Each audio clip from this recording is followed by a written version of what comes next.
Welcome in. This is episode 35. Welcome in. That's I don't know if I've Yeah, like just welcome in. It just feels weird for this moment. You're here. Yeah, we're here. We're in there. We're in there. I am your host, Colton Robertson, joined by none other than my good friend and yours, the co-host, Tavares Pennington. Yeah, that'd be me. We got a good episode for you. We just recorded a long segment about our favorite cover art and rap history. Cover art's such an integral point too. And I hope you'll come to realize that. It's such an integral part of releasing an album, of consuming an album. You got to have the art. Otherwise, you have to. You don't have the album. Well, unless you're Childish Gambino, of course. Then you do whatever the fuck you want because you're you. You're you. Yeah. And you'll hear us talk about that in a second. What you been up to, man? It's been a minute since we put out an episode. Yeah, it has. A lot of school, a lot of debate. Weirdly, most I've worked in debate in the past 2 months. Like the past 2 months of working on debate is more work than I've done on debate in 2 years. Damn. Straight up, but it was just it was fun. Yeah, I'm on quarantine. Are you? We're about to be. Starting tomorrow, we got that lockdown. That's true. Yeah, and so we might have to figure something out to where we can record over the phone. Yeah. Because a lot of people do that. It's a normal podcast thing. Yeah. Yeah, that's true. Maybe we try and figure that out. See how we can do that. Because honestly, the audio quality that you can get from just recording, speaking to your phone's microphone is insane. Really? It's absurd how good it is. Huh? It shouldn't be as good as it is. Yeah. But yeah, we got a good episode ahead. We're just talking about our favorite cover art we've ever seen in rap. Yeah. So I hope you enjoy. And yeah, anything else? No. Roll that tape. Might have to. Roll that tape. You have now entered the Penny Bloom Podcast. Hosted by none other than Colton Robertson and Tavares Pennington. I hope you are prepared for a show unlike any that you've ever seen before.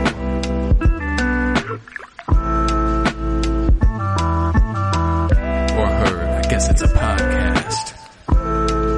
So you aren't going to see anything. Alright, so for this segment, we wanted to talk about some of our favorite cover art in all of rap history. There's a lot of good art. You had to, and it's just like I'm surprised we missed this question this far in because it's like we've had it as an idea. It's like the album cover is a part of the album itself. Obviously it should be, but I feel like I get a specific taste in my mouth as soon as I see the album cover. Before I've heard any of the songs on the album, when I look at that album cover, I'm expecting something. Exactly, and even a great recent example of this is Childish Gambino's 3:15:20. It's just a plain white. Just plain white. And immediately I'm like, oh, okay.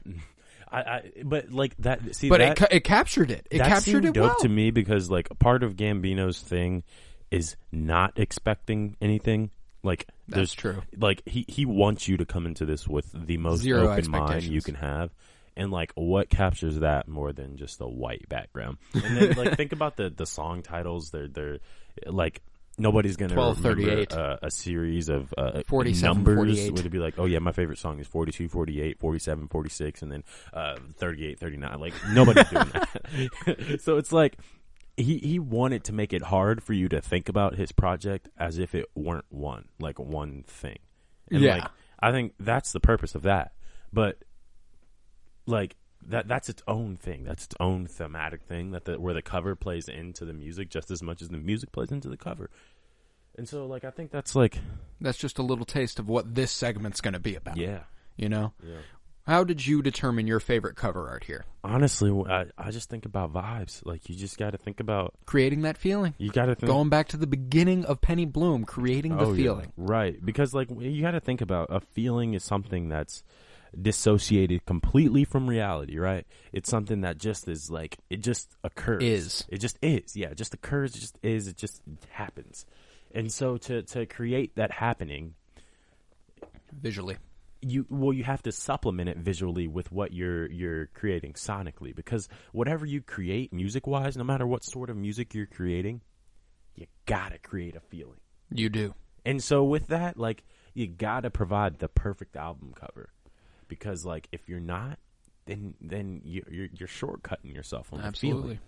Absolutely. So I'm gonna start with our first. We have many on this list. Okay, so and this is not in any particular ranking. It's just we are listing albums that have great cover art, and we are going to talk about them for a second. All right, you got me?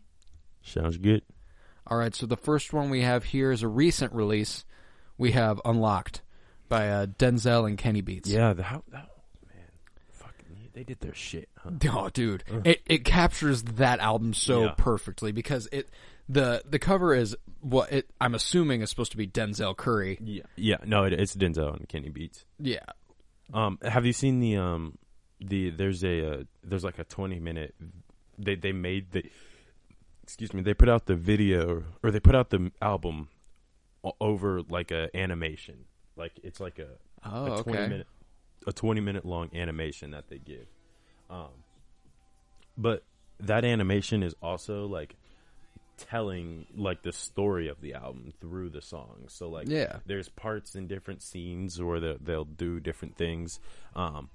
But there's like they're playing as actual characters, Denzel Curry and Kenny Beats, and their animations are like actually trying to recover, like because the premise is that they're trying to recover like the lost files or whatever. Yeah, and so it's like they're going through the different realms of the internet to get those. Yeah. But yeah, no, that was like a really cool addition to me to that album. Gosh, and the cover art just so perfectly captures what you're about to get into. Mm-hmm. Like the fire from Denzel's fist. Oh yeah. And his glowing eyes, and he kind of looks like his hood's up, and it's coming to a point at the top, so it's kind of like you're about to get something supernatural. Yeah. Well, just think about it. So like I was listening to or reading an interview that Kenny Beats and Denzel did, and basically Kenny and Denzel were like, yeah, whatever we do, we just got to do something different. We got to do something super original. And so he was basically like, go write some shit, I'll make some shit. And so like there's like on the cover, it's just like who you presume to be Denzel with this like fiery fist, like super like cartoonish and graphic, and then in the back you just see Kenny Beats with a pair of microphones and computer hunched over, smoking a blunt. that fills the man behind the music. Literally, and it's like I feel like that's such a great visualization of a mixtape that's 17 minutes long, of some straight heat, like some of the best bars I've ever heard in my life. Some of the best bars, but paired with some of the most interesting production I've ever heard. Like Kenny Beats takes fucking boom bap and like this like stereotypical 90s hip hop sound, and he just flips that shit and makes it so modern somehow, and it's weird. It's bizarre, but because he's good at it. It's still true to its roots. Like it's still just like very, you listen to it, you're like, this is definitely like this type of music, but at the same time, like he's doing something a little different. Like he's figuring out how to tweak it. Unlocked was just a solid project through and Great project overall. Next up, Acid Rap by Chance the Rapper. Now, we're all familiar with acid rap. We're all familiar.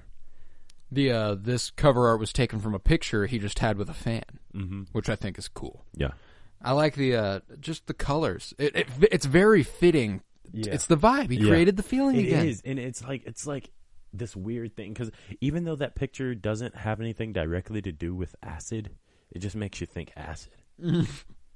And what's even weirder about that is that apparently Chance the Rapper has only done acid once. Only once, and he named an entire mixtape after acid. Which is, and like I assume that the inspiration for the album had to be in some way in light of his experience on acid, right? I'm assuming so. That must have been fucking transformational. But yeah, there must have been. You acid it once, and you're like, I need to put out one of the greatest mixtapes of all time. One of the greatest mixtapes of all time. And I'm just he had to be like 17, 18 how old was he? He would have been probably. If you would have put 10 Day Out in, 11? Yeah. He was in high school. 11 or 12. He was 18 then, so he was he was probably a little younger than 18 then. So he was 18 or 19 when he put out Acid Rap. Yeah, that's still crazy though. Like, and that's a super young age to put out a project that good. God, and to make it like it's a painting. Like that's a painting. Yeah, the cover art. It's fucking beautiful. No, it is, and it's like to just But also, another interesting thing about this cover to me was that like the background that is painted is weirdly reminiscent of the actual photograph in some weird way to me. I get you. Yeah, even though the actual photograph's taken like inside. Yeah, exactly. And it's like it's something about the lighting or whatever. Like they just got a really cool picture. Yeah, they really did, and it was a perfect model for them to go off of. Yeah, it was. And then I like all the constellations up at the top, and there you got one in the top right corner of Chance with a blunt in his mouth, but he's connected by a bunch of stars. Oh shit! I've never even seen that. Yeah, you got constellations all across the my top God, and stars yeah. all in the background. That's crazy dope. Yeah, there's some detail in it. Yeah. Like it's got some layers to it. It's a solid album cover. Yeah. And I mean, obviously the Acid Rap logo with the dripping letters. Oh yeah, It's fucking beautiful. That's just classic. Yeah. Classic shit. Ready to move on to the next? Yep. After that, we have Iridescence by Brockhampton. That one. So, who is? Isn't this? Do I remember this being knowing who this person was in the photo? I don't know. Actually, I'm sure at one point we did when we were like really all in on this album. Yeah. In September of 2018. Here. Yeah. It was always weird to me though, because at first sight, seeing this album cover, I was like, oh, I was a little disappointed. I was, because like you got to think the year prior to this, they've done the Saturation series, and so everybody's waiting on them to put out something, and then they originally were going to put out something called Puppy, I think. Yeah. Which sounds like a dope ass name for a Brockhampton album. For sure. Everybody was so ready for that. But then they announced Iridescence. Yeah, but then they announced Iridescence, and so that was just like something else entirely. But then it's just a picture of is it infrared? Infrared, yeah. Yeah, infrared like a thermal imaging of a pregnant woman, apparently. Yeah. Yeah. I struggle to figure out how exactly that ties into the songs themselves, but visually what that does. And I think this is actually important to talk about too, because we got to go to this concert. Mm-hmm. Because at the concert, it really came through to me what the point of the iridescent. Oh yeah, they were trying to capture concept that aesthetic, and they did a very good job. They did, but also like this album, I think, has acid-based influences as well. It does, yeah. Because if you went to their concert, they played this these visuals behind them that were so trippy. It was trippy. It was like an example of one was it was like a first person viewpoint of someone on a roller coaster, as I remember. Yeah. But it was all iridescent, or it was all like infrared, everything that you were seeing. So it just looked extremely fucking crazy to look at. Crazy, yeah. But that was like dope. I really liked what they did with that. Yeah, and all their music videos that they put out fit into the infrared thermal sight type thing. Mm-hmm. It was they committed to this aesthetic. It reminded me a lot of the way that Tyler the Creator commits to his aesthetics during whatever album he's on. And you get that influence a lot from Brockhampton, I feel like. I'm looking at a Reddit thread about this album cover, and there's a comment that says, "Sounds like more people in this thread need to become comfortable with the concept of pregnant people." It's like, what the fuck? What did they deviate into? People were literally saying that, oh, the album cover is cool or whatever, but it's weird that there's a pregnant lady. Why is that weird? Yeah, why is that strange? Like people get pregnant. What? Like,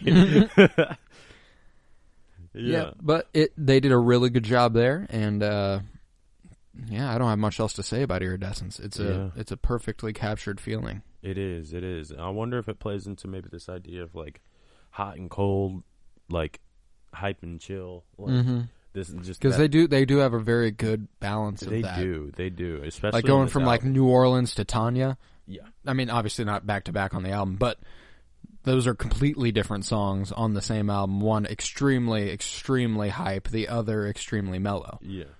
And maybe that is what they were trying to go for. Maybe. You ready to move on? Yes, I am. Next up, we have Ready to Die by the Notorious B.I.G.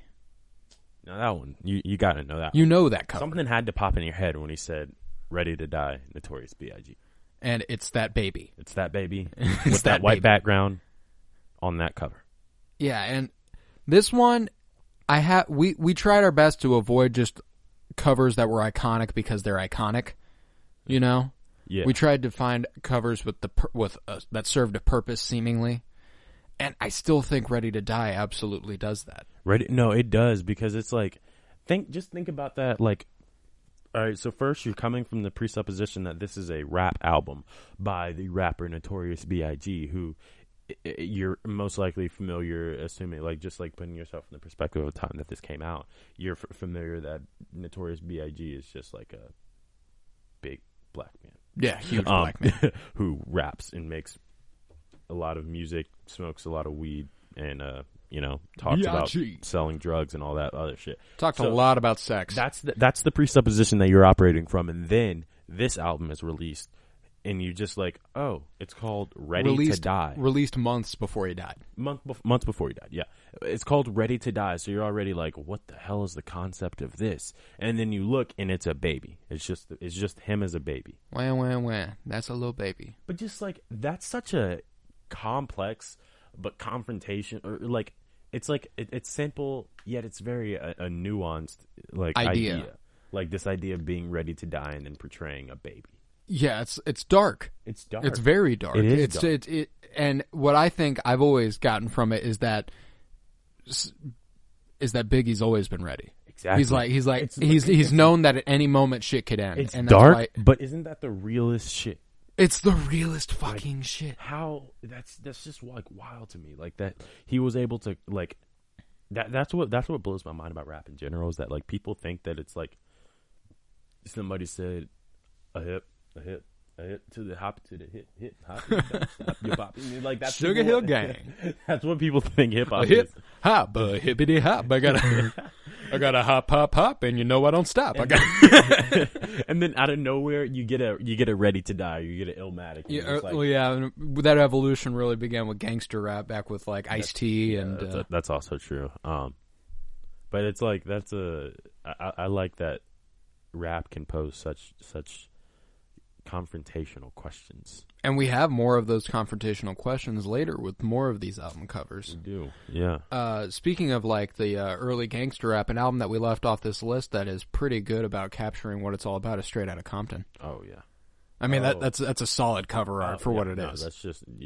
I mean, I don't need to say much more about it. It's Straight Outta Compton, like it's that's NWA. what that shit is. It's they were very upfront about everything they did, and they portrayed their music in the same way. All right, next up, we have a newer album. Not a new album, but a couple years. We got Care For Me by Saba. I feel like this is a strong album. Strong album, and the cover art on first glance you might think that doesn't really stand out. Yeah.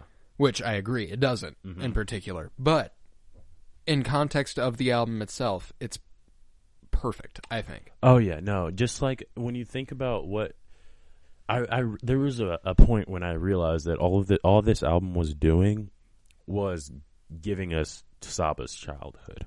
Exactly. Like that's all it was doing, and like so to see just an album cover, black and white, very like reductionist, reminiscent. Yeah, it's nostalgic. It's just kind of reduced down to its essential elements so that you can understand what's happening, and then it's just him sitting at a kitchen table in a cluttered sort of kitchen.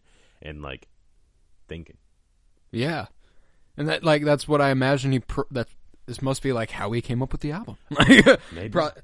maybe like you're working on this. He probably did a lot of it alone in terms of the writing. Yeah, because it is a very personal album, and on this album cover, obviously he is alone. He's in the middle of his what looks like a childhood home. Yeah, I'm assuming. Yeah, and it's just perfect. But also, just like think about like what that like visual gives you to work with before listening to that album. It's like you're just getting like the picture of this person, the artist, sitting and like thinking about things, and this comes into play on a couple different album covers that we're going to talk about.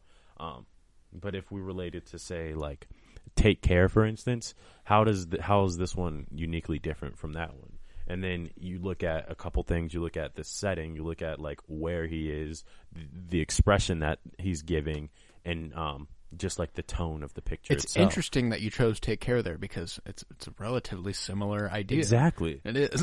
But they're also completely different, I feel like, because of how like Saba was very specific in his setting and his facial expression and his like tone of picture, as distinct from something like a Take Care. That's true. That's true for sure. But yeah, Care for Me was just that's one of the ones where I'm like, this is just a solid album, like Just solid, top to bottom. And I thought, what was the first one? It was damn, I can't remember the name. Right off top, he came with shit. Not Care Package. It's what's the first song? Shit, Busy / Sirens. Oh no! I'm saying his first album. Oh, his first album, Bucket List Project. Yeah, like that one I thought was like an incredibly solid album, and then he came out with Care for Me, and it was like, okay, so this guy's the real deal. I was like, okay, wait, and I didn't actually like Care for Me for like the first 4 months it was out. I just didn't listen to it for some reason. Huh, interesting. And I knew that I would like it. I didn't know how much I would like it, but I knew that I wouldn't dislike it, and so I was like, I'll get around to it eventually, and then I did, and I was like. Well, what's interesting is back in 2018, the only connection I had mentally to Saba was Chance. Oh, yeah, they did Angels. Yep. Because I loved Chance back then. So, I had actually, I can't remember when. This was some point my junior or senior year of high school. I listened to the Bucket List Project on a whim. Mm-hmm. I was obsessed with that thing. It was a good album. Like Photosynthesis, and then there was a Church and Liquor Store with No Name. I mean, anytime No Name's on a track, it's going to be crazy. Most Symmetry, Billy Williams story, like he was killing it. I don't know what this man was like. I don't know. I felt like he was rapping for me. Yeah, he spoke to you. He spoke to me. What's weird is that Bucket List Project is also a very personal album. Yeah, he's not afraid to get personal on his shit. No, definitely not. Definitely not. Ready to go to the next one? Yep. Next up, we got Graduation by Kanye West. And this one, it's perfect. You gotta put respect on Graduation's name. It's the best. There are arguments to be had for what is the best cover art in Kanye's discography. Mm-hmm. And when we were discussing this, we thought maybe we go 808s, maybe My Beautiful Dark Twisted Fantasy. And he has other great cover art too, if you want to get into it. But Graduation really captures the feeling of even that era Kanye West more than any of his other cover art. Oh yeah, no, he was very intentional. I feel like about just like he knew this was going to be like this sort of like send off. Yeah, this weird send off. And it's interesting you say that because like think about what the album cover is. It's a bear flying away. It's a bear flying away. It's a bear being sent off. It's a bear being shut off into the world. Bear graduating. It's a bear graduating. But then also think about that in terms of Kanye. And after Graduation, nothing was the same. Nothing was ever the same. Shit was like right after Graduation, the next year he had 808s. Okay. And then after 808s, I'm pretty sure the next one was My Beautiful Dark Twisted Fantasy. Yeah. And then it was Yeezus. And then it was Watch the Throne. And it was just like this dude just kept going evolved into something great. Like think about those albums in relation to Late Registration, Graduation, and High School Dropout. Yeah. High School Dropout. College Dropout. Yeah. Like those three albums to me represent like if we want to make this equivalent to like the prequel albums for Kanye. Oh, absolutely. Those are the prequels. That's the OT. Yeah. But where Graduation stands is sort of a cap to all of that. Like it's just perfect. Like it really does, because that's what he developed over the first three albums was that character, that bear character. And he was intentional about like showing that was like the journey that we had been on.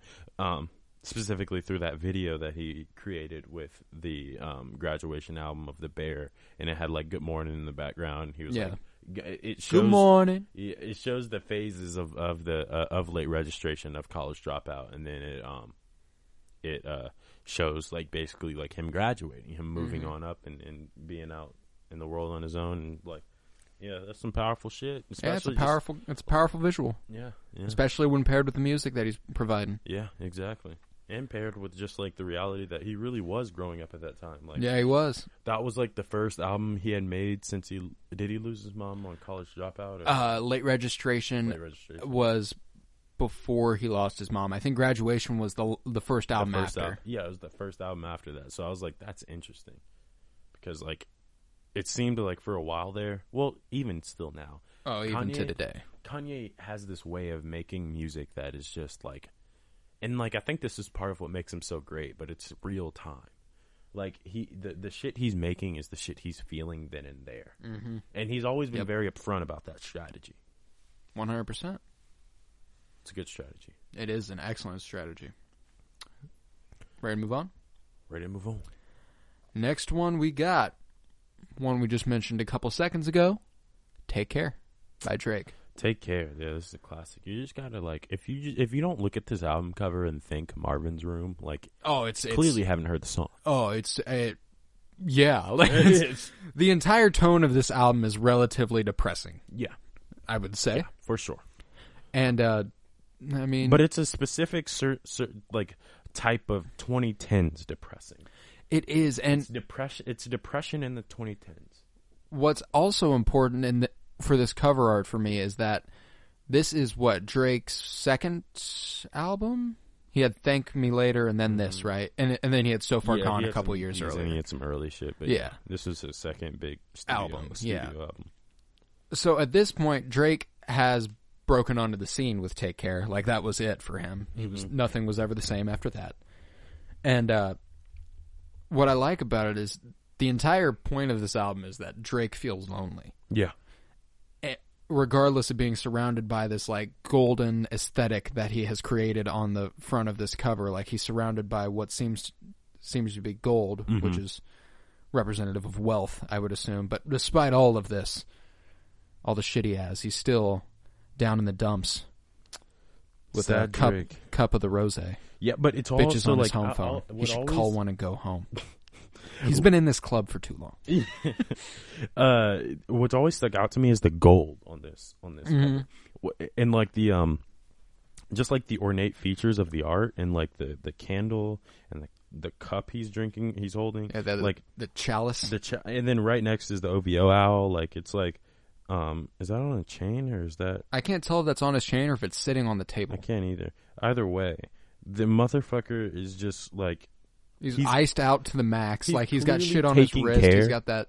He's clearly taking care of one side of things, but then there's that other side of things that you can't see. Like it's that part that you can see, like the appearance of being taken care of, and then being taken care of, like as an individual. And like there's obviously a conflict there, and so like that just subtle like imagery, I feel like is like. And also, take care is a goodbye. Take care is a goodbye. Take care. Yeah. Like, who's he saying a goodbye to? Is he saying, is this, I mean, this album is in the wake of heartbreak, I'm assuming. Yeah. But, all Drake albums could be in the wake of heartbreak. Not Views. Not Views. Views would be like. Or Nothing Was the Same. Yeah. But that was another cover art that it was hard to choose over, Take Care for me. Yeah. Well. Like I went to Take Care, but I like Nothing Was the Same's cover art a lot, and I Views. Did, yeah. And I mean, we'll get to the reason why we didn't include that one later. Yeah, because we have that coming up. But ready to move on? Yeah. Next up, Get Rich or Die Trying by 50 Cent. This is an excellent work of cover art. This is why 50 Cent is an icon. This album, and this image specifically is something that's heavily associated with just the understanding of 50 Cent as a rapper. Yeah, that shattered glass probably representing the bullet holes. Yeah, and like it's crazy to me because this photo's always felt so brusque, like so like fucking like. Is he wearing a? a backpack of some sort. I've always been curious what's on his back. I'm assuming it's a backpack. But what's weird to me is that it's the same. It's the same as his belt. Yeah, it's the same fabric as his belt and his jeans. It looks like his jeans are the same thing as his belt too. Yeah. They all just say 50. Yeah, they all just say 50. I mean, he's got that, and I like how the focus is on the cross, the Jesus piece. Yeah, yeah. But like, if you see this and you don't think New York, you don't think 50 Cent, you don't think fucking Get Rich or Die Trying, you're just not acquainted with hip hop, and that's okay. That's okay. Yeah. But understand that those things all are inextricably linked. This is really one of the most iconic covers in hip hop history, and it really personifies hip hop more than a lot of albums. Oh yeah, do. for the 2000s especially. Like, oh yeah. Yeah, in the club was on here. 21 Questions. 21 Questions. I just want to chill and twist the light. Can't stunt for my 745. Many Men. Drive me crazy. Many shorty. Men was my shit. Many men. Yo. Oh, many, that was many my men. shit. I always Wish fucked death that song. upon me, girl. Oh, it's so good. It's so, that album was just like, honestly, I feel like listening to that album again, but Love for me, girl. Is it easy to love me now? this is iconic ass shit. Like, this is gonna be something that you're playing for your kids. Oh, 100%. I forgot about this. Like, oh, I will never forget about this song. I've talked about it on the air multiple times. This is the first song I ever knew all the lyrics to. oh shoot, yeah, I forget about that. I don't know what it is about this guitar though in this song. Oh my so goodness. 2000s. So 2000s. Oh, there is no 2000s song that, for me, that personifies early 2000s hip hop more than 21 Questions. Oh, yeah. Yeah. No, he definitely killed this album. Everybody's still in. What I love about this one is that everybody still, decades later, comes back around to it, and they're like, yeah, this was one of them. Like, no matter what you say about 2000s hip hop, you have to mention 50 Cent, and you have to mention this album.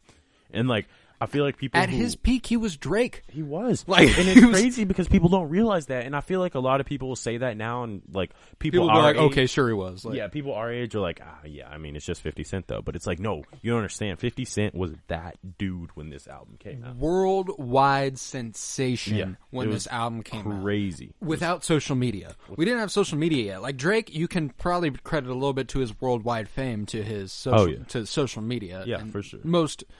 But this was like not the first rapper, but an early rapper who blew the fuck up worldwide. Yeah. Yeah, it's crazy. He was killing it. Ready to go to the next one? What's next?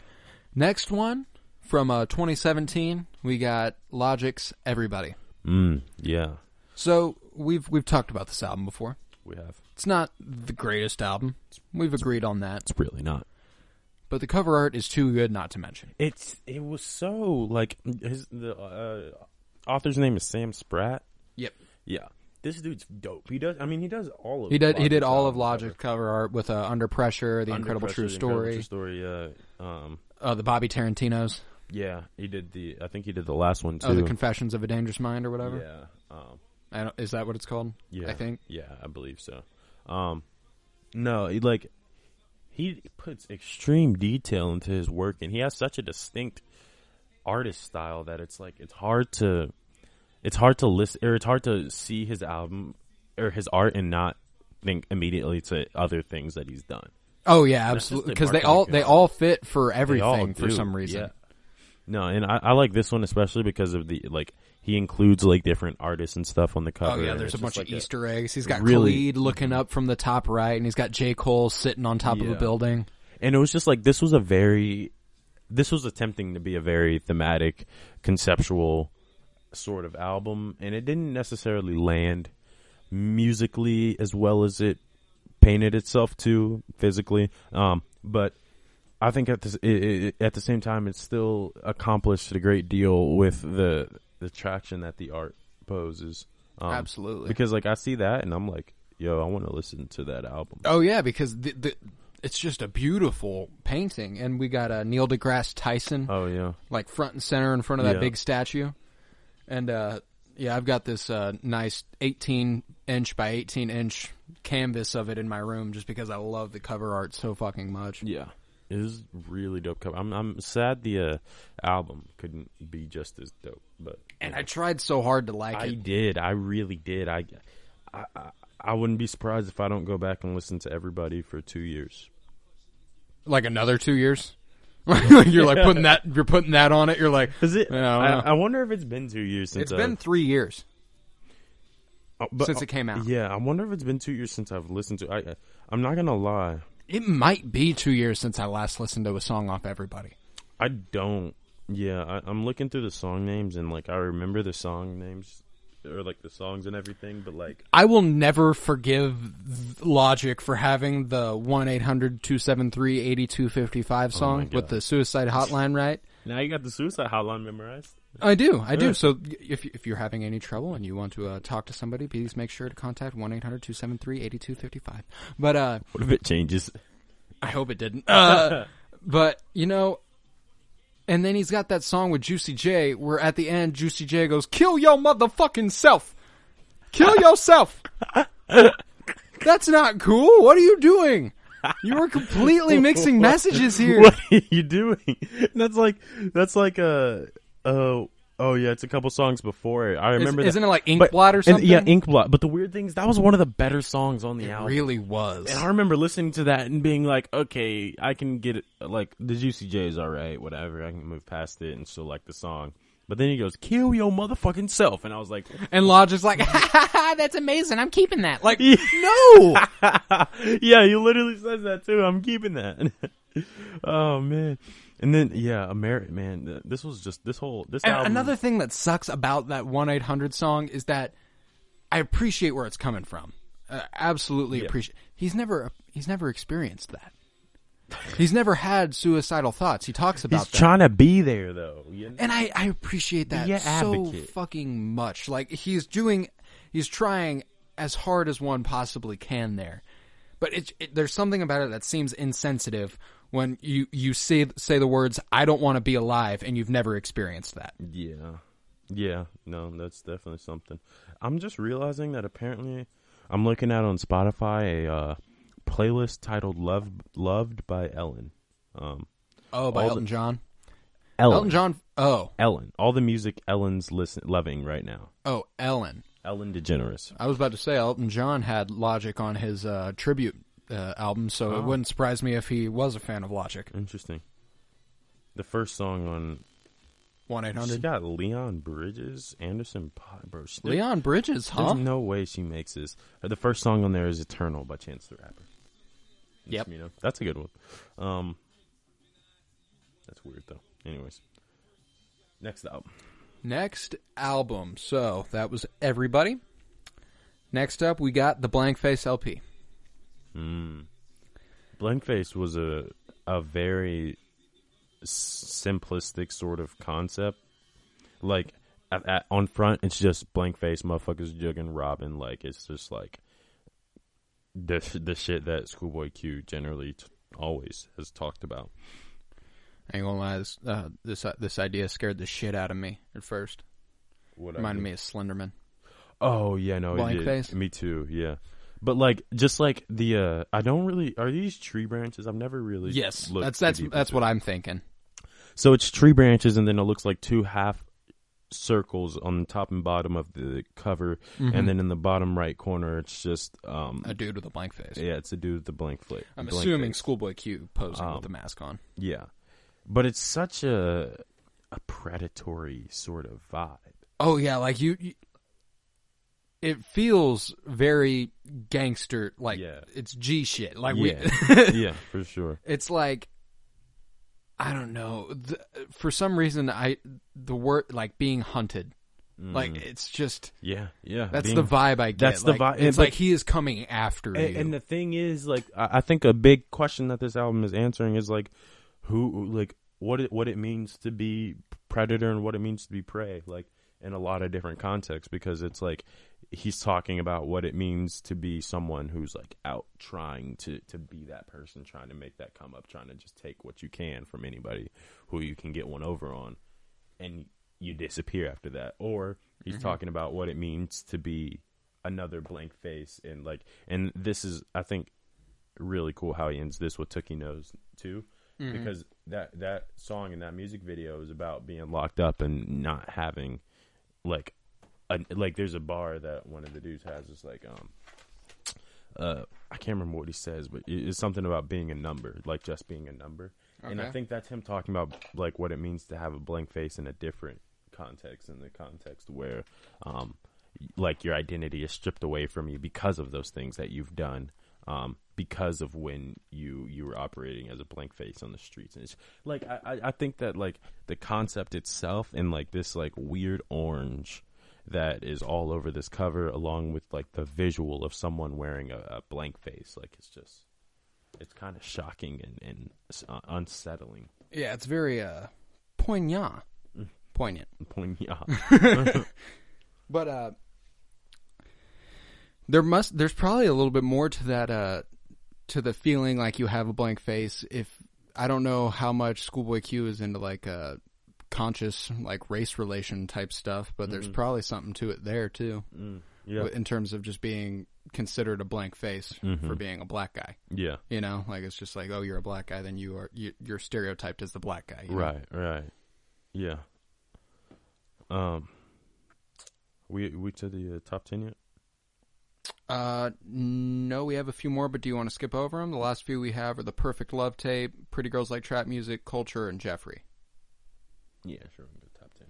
All right. Well, those were the last four, and they're all pretty satisfying cover arts there. So go check them out. I'll go back and forth. So I'll do one of mine, one of yours, one of mine, one of yours. You got me? Yep. So the first up I had marked down was "Man on the Moon" by Kid Cudi.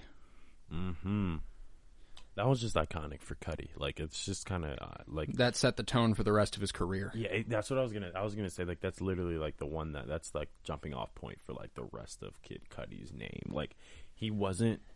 I'm sure he had a bit of name recognition when this album came out, but like this album came out and then everybody knew who Kid Cudi was. This was his debut. Yeah. Oh, it was his debut? Yeah, it was his debut album. And you got the just kind of sketched face of his in different color on the left half of the album, and you got the big ass moon in the middle, and it's just so satisfying to look at, and you get the immediate feeling as to what you're about to get into, and it really captures the entire essence of the album extremely well. Yeah, it definitely does. I think too, just like he does a lot of experimentation in terms of his sound, and that really like that point comes across really clearly in the visual of this album, is like what sort of like experimentation you're going to be hearing. For sure. And one thing that's always been pretty that he's always made clear in his music is that he feels solo, like solo dolo, like that kind of song. And that Man on the Moon, there's never men on the moon. He's alone up there. That's like that's what his point is. Like I'm alone up here. This is just me. I'm doing what I want to because I'm alone. And it's and there's always this sad undertone to most of Kid Cudi's music up until last year, really. Yeah, no. With Kids See Ghosts, which is another one of mine coming up later. But but yeah, it's just Man on the Moon was a great album, and the cover art captured what we were about to get into really, really well. Yeah. Next. All right, next up, your first one, we have Flower Boy. Flower Boy. This one's just like Flower Boy is like one of the, and I knew this almost immediately, that this album completely changed how I think of Tyler the Creator. 100%. How everyone does. And it was such a weird thing because I didn't even particularly have any problem with Tyler. He just wasn't necessarily my cup of tea. Yeah. I was just kind of like, a little edgy for me. But as I became more accustomed to the edginess in general, but also as I became more like, as I listened to Flower Boy and understood like more of Tyler himself, it was so easy to get into his music. But I think this album art helps with that so much. It does. It's easily the least cryptic piece of art. It's easily the most vibrant, happy feeling sort of art that he's put on an album, which is bizarre because Flower Boy is not a happy album. It's not. It's really not. But it almost seems like a mask. Like the tone of it is relatively upbeat. Yeah, right. But it seems like revelatory in a way because it's so personal. Mm-hmm. But just as much as it's personal for Tyler, it's almost like he's asking us to go with him, in terms of like being very personal and intentional about what you're saying. But it's weird for me because like I don't know why, but that's like that feels like a positive thing. Yeah, okay, and it's like a therapy session. I get you. This album, you're absolutely right, and the revelatory aspect of it, you could argue that the way he's looking off into the distance is like he's officially come to terms with like the direction he's headed. Mm-hmm. He knows where he's going, and he knows what he needs to do to get there. Yeah, and you get that feeling from the album. He's like, I know what shit's like now, but I know it's not always going to be like this. Yeah. Yeah, no, that's definitely like the takeaway. But I mean, I love looking at this cover. The name Flower Boy too, like Flower Boy, and then it's just a picture, like this drawing of Tyler standing in a field of flowers with bees all around him, and you got a Lamborghini with the. That's some springtime shit. Like really that's some springtime shit. In springtime, I know it brings rains, but it also brings sunshine and you got vibrant that. You got that Lamborghini with the butterfly doors down in the distance. Yeah, right. Looking like it's got its own wings. He talks a lot about the cars and stuff all over this album.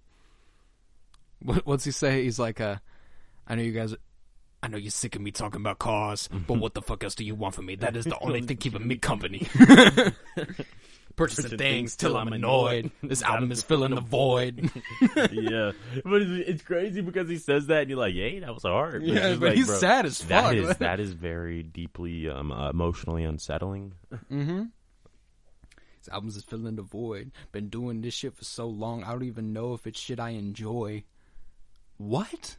God damn. Yeah, man, I'm sorry. If you don't want to make music, you don't have to. Yeah, right. But I get it. Next, for me, was KOD. KOD. Just one of the. I got goosebumps. Goosebumps listening to that.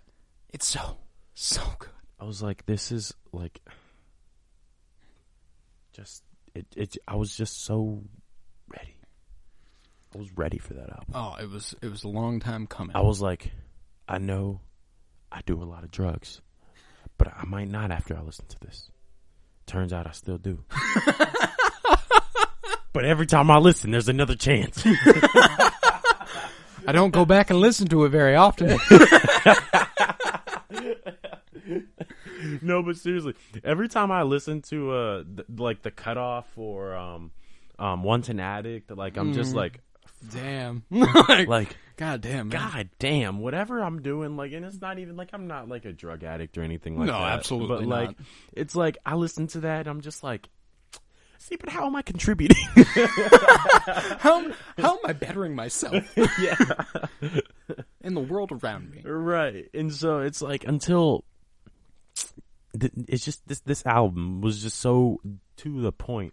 From the album cover, you just see these kids like on drugs, KOD, floating through the sky, and it forces you to ask a very simple question, which is, should these kids be on drugs flying through the sky?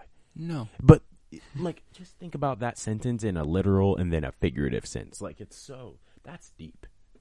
That's fucking deep. That's deep. And like I just love that he like J. Cole decided to take the time from 2016 and even pre-2016. I think he made some of these songs to April of 2018 to make this album, and it was just like this is always gonna be he established a theme very easily, and he stuck with it. Oh yeah, and he also really. A lot of people's thing was like, oh, J. Cole's boring, and I don't think he was necessarily responding to that criticism with this album, but I think that he definitely was like, all right, fine, y'all want to say music's moving in a different direction, I'll move with it, but I'm going to move still in my own sort of direction. Yeah, he's like, he stuck with his shit, like, and he did it in a way that appeals, like to the man. ATM, He makes a point about how he's like, I saw all these repetitive choruses breaking the internet and shit, so he's like, count it up, count it up, count it up, count it, count it up, count it up, count it up, count it, and that's it. Like, that's it. But there's a message. There's a message behind it too. Yeah. That's about being addicted to money. ATM. Yeah, right? Because yes, no, and like that is what J. Cole does to something. Like he takes a concept and he really thinks about it. Because like to say like anyone hears ATM, they think money. Fine, and then they hear the song. The chorus is count it up, count it up, count it up. Average. The song is about him gloating about money. But if you really listen to what he is saying. It's so good. He's saying the opposite of all of that. Real and by saying all of that. Exactly. He's got that disclaimer at the top of the album art too that says this is in no way intended to glorify addiction, because the way he's going about it is like, you should think I'm pathetic. Yeah. Like the way that I'm speaking about these things, you should feel bad. Basically. that I feel this way. Yeah. And he's like, I don't actually feel this way, but I'm doing a caricature of someone who would. Yeah. You know? Yeah. And like that's what was so cool about it, is like that's King Overdose. That's that character, you know? Damn, I forgot about that. There was a Kill Our Demons, King Overdose, and then Kids on Drugs. Kids on Drugs. Those are the three meanings of KOD. Yeah. Which is why like that's a whole different thing. Like that makes me want to do like a whole album breakdown of KOD again. We probably should at some point. Yeah. Okay. Maybe next. I'm done. Next. All right, next up, your next one is Illmatic. Illmatic. That one is, and we don't even have to spend long on this one. This one, just think about it. It's a face of Baby Nas, superimposed over the cityscape of New York. Streets of New York. And then it's this is one of the first albums that's notable for like this album gives Nas so much acclaim because of how narrative based it is. It's a lot like Saba's Care For Me in that way, because it's like he's taking us on a journey of what he's been through. Yeah, but then like think about that in terms of like anytime you see someone, just a person on a cover, like the artist on the cover, like what's that meant to communicate? Like it has to communicate something about this person that you're looking at. Yeah. And so like I feel like the interesting ways of doing that are the ways in which Saba has done it and the ways in which Nas has done it. And like also I wish we got to this after the Carter 3, but the Carter 3 comes after Illmatic, and I think it's like that even pulls from this. That might yeah, absolutely idea of like having the baby face and Ready to Die. Yeah. Damn, so Nas set that shit off. Basically. With the baby face. Nas set off a lot of shit. He set off a lot of shit. He did. And it's weird because Nas has always had that career trajectory where he's like, he starts as like... Started out hot and then never again since. Yeah, he never quite reached that level, but he still got that respect. And he still gets that respect. Everyone, but people still always understand they're like, Nas, for as good as he is and was, he I don't know. He just kind of had a weird career trajectory, I feel like. He did. People expected more of him. And the fact that you have the baby face of Nas mixed in with the New York skyline tells me that he feels like New York is a part of him. Yeah. That's exactly. And that's the point of this it. album is. Like, yeah. That's what this album feels in like New York state of mind. Uh-huh. That's just... Yeah. Just his world. That's how it is. That's how it is. Whose world is this? The world is yours. It's mine, it's mine, it's mine. Ooh, damn, that's such a good ass song. Life's a bitch and then you die. God, this is such a good fucking album. Dude, yeah. I'm looking at this track list right now, and there isn't a bad song. There isn't a bad song. There's just not. It truly, any acclaim it has for being the greatest album of all time, it deserves. It does. I straight up, like, no matter what. I just, like, I remember listening to this album for the first time. And every song I actually knew already. I was like, yo, I've heard this album. I remember that exact feeling too. Yeah. The first time I ever went back and listened to this album front to back I was probably 15 or 16. Yeah. I can't remember. But I remember being like, whose world is this? The world is yours. It's mine, it's mine. And I knew the lyrics. I knew the lyrics to most One Love. We all know One Love. We all know One Love. I was like, wait, this song is all like this album is already a classic. Like I don't even need to go and like Life's a Bitch and Then You Die. Like, those are iconic songs. Iconic as hell. One Time for Your... It's just... There's so many good albums. So many good songs on this album. Yeah. We're ready to move to the next one? Yep. Next up, we got Kids See Ghosts. KSG, that was a bomber. They just dropped that one out of nowhere and just fucking were like, here you go. Yeah, and we're... Summer 2018. This is it. Quite the fucking time. That's 2018, right? Yeah. Yep, summer 2018. That was, I remember, like... That was like the 7 straight weeks Kanye dropped an album that he produced or something. This was a very distinctive summer in my mind for some reason. Oh, it is. It's a very specific time. Yeah, yeah. I think we didn't we ride around and listen to this album at one point? Mm-hmm, yep. Yeah. Yeah, we, I remember this summer I was playing slow pitch softball. Like, summer of 2018, I was still playing slow pitch softball. Uh-huh. And we, my walk-up song was Feel the Love.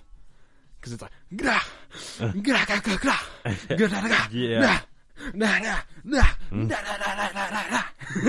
Yeah, he was killing that. No, fucking, I just liked on that album how it was very, there was something that Kanye had released about, like, the song, or the album art being inspired by, like, a Japanese guy, Chinese guy? Mm-hmm. Japanese artist. But then also he was like, I wanted to infuse it with, like, this sort of psychedelic, like, feeling. And, like, when I look at that art, those are the two things that I feel. Oh, absolutely. Like some sort of and there is a psychedelics. major Japanese influence on this. Like, I look at it and I don't... Mm-hmm. Like, that's obviously what the influence is here. Yeah. Because you got, like, an anime character small on the left. A couple of them is what it looks like to me. And then you got the writing down the side. Which album? On Kids See Ghosts. Oh, yeah. One sec. But yeah, again, this just captured the feeling. Just like Acid Rap did with its colors. Yeah. The purple and orange. It did, just like that random array of bright, vibrant colors, it does something to you. Like, you see that, and, like, there adds there's a specific tone where, like, doing that would not at all would have fit if you put that on a Saba album. Not at all. Like, on Care For Me. Like, that would have just been, like... Wouldn't have worked. You'd have just been, like... This doesn't quite fit. It doesn't feel all the way right. Like, you know... But, like, they still managed to, like... They know what they're doing. Yeah. I mean, Reborn... It's one of the best songs from 2018, period. Oh, yeah. Yeah. I'm so reborn. I'm moving forward.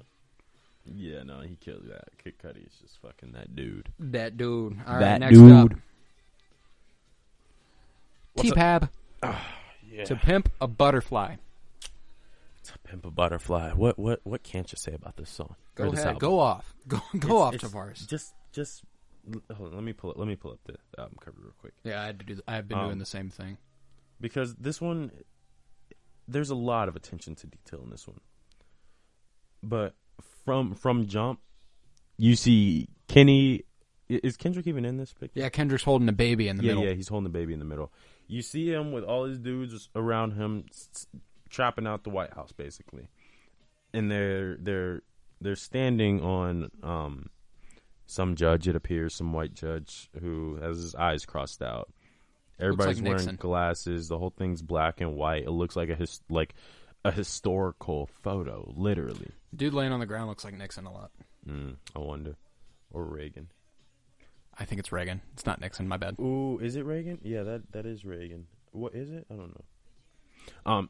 Anyways, if you know anything about Kendrick, you know that what this isn't just a photo that looks cool of a bunch of his dudes and him in front of the White House.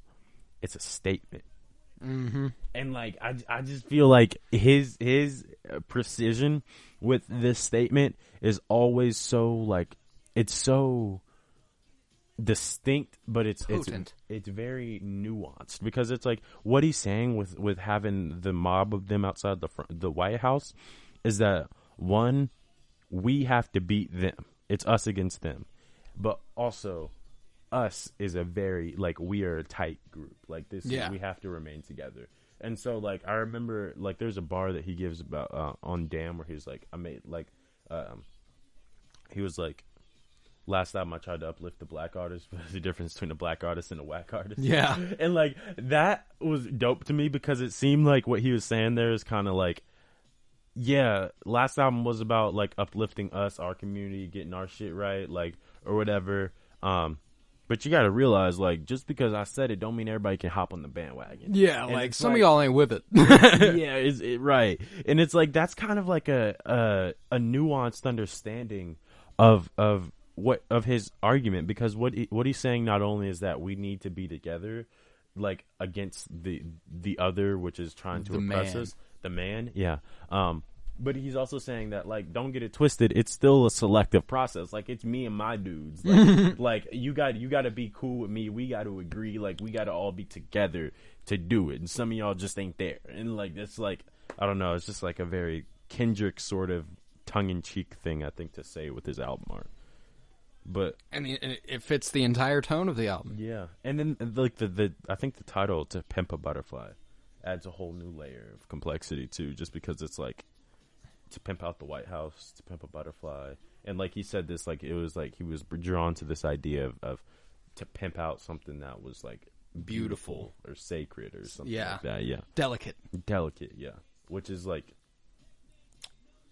That's like both sides of the coin for me. It's like the government pimping out the people. It's the people pimping out the government. It's pimping a butterfly. It's pimping something that's supposed to be like gentle and sacred and very particular. Together. But it's like we all humans get involved and then they just start to pimp shit out. Yep. It's all about capitalism. It's all about capitalism. Anti-capitalism. That's what this album's about. Not really, but kind of is. There's a reading there. Yeah, you could definitely make an argument for Kendrick being an anti-capitalist in this album. oh, yeah, for sure.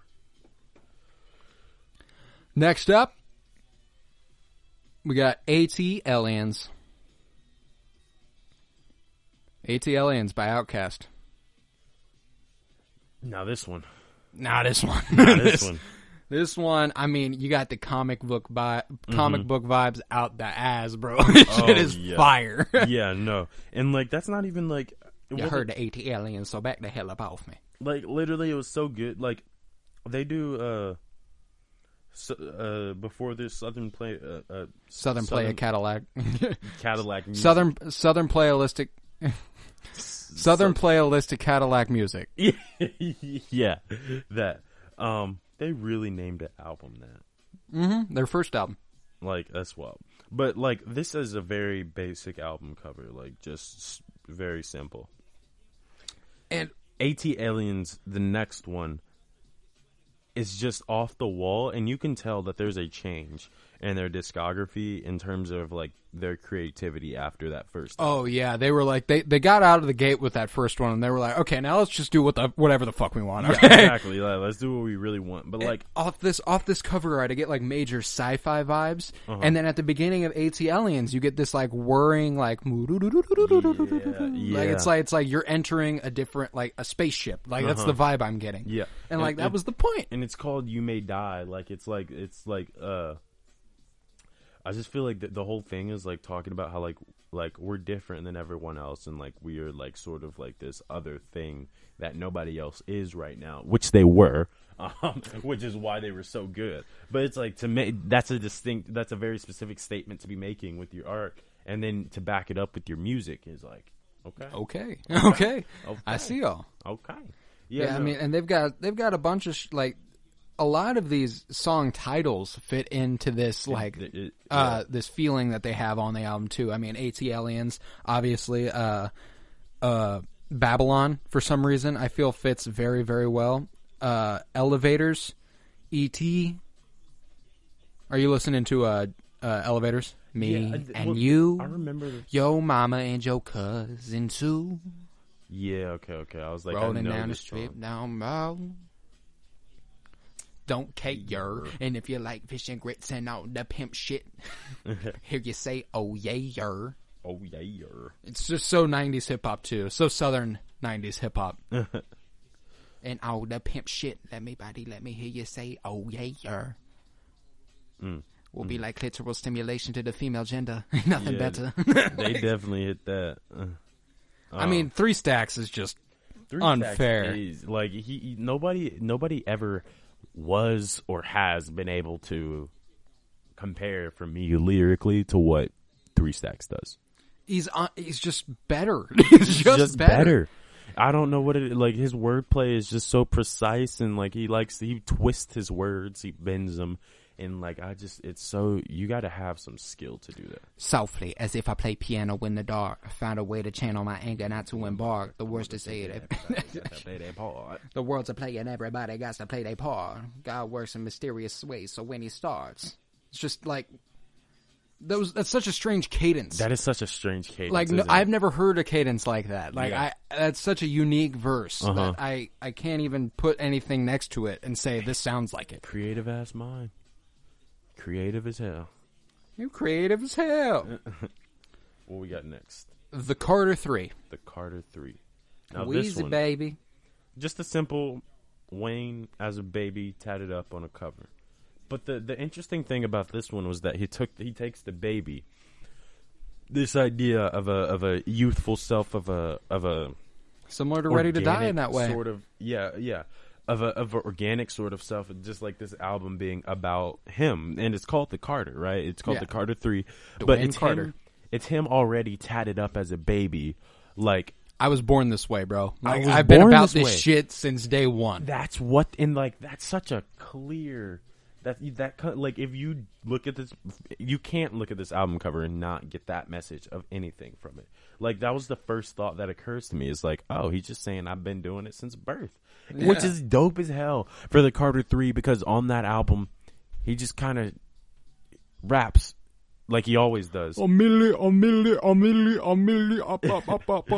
the thing that has been Lil Wayne's career, right? Like that he's been just doing it since like forever. He has. Like even like the dude's 5, not even 40 yet. Yo, he just makes. He's been out since before 2000. Motherfucker just raps and puts it out, and like it's. He reminds me. He's like a Gucci Mane who puts out actually good music. I can get behind because Gucci Mane puts out music a lot like Wayne. Like they'll put out just like long ass projects and like remixes and a ton of other shit. But like Lil Wayne's is actually like really talented. Like Gucci has a different vibe or whatever, but like, and he's good in his own right for sure. He's good in his own right. But like, if you want to listen to some bars, you go to Wayne. And he for some reason he never runs out. He never fucking runs out. Never. Never. And I mean, this cover art just so perfectly captures everything this album's about. Go to the next one. Yeah, we got Low End Theory. Yeah. Is this the last one? No, we got one more after this. Okay. This is definitely like even though these aren't really ranked, this is top 2 for sure. Oh, it has to be. Just because like it's such a like unique art style. I've never really seen that. Oh yeah, and the thing is, still haven't really. The thing that A Tribe Called Quest is really all about is the Afro-centric vibe that they're trying to produce, and you get that from all of their cover art. Oh yeah, you do. And the thing is you don't see that a lot with anyone else, and that's because A Tribe Called Quest is like, that's ours now. Yeah. And like, whether they're conscious, they're not like staking their claim on it or anything. They're not being imperial about it. It's just that other artists are like, if I do this, is it biting A Tribe Called Quest? Yeah. And that's what the Low End Theory sets a tone for.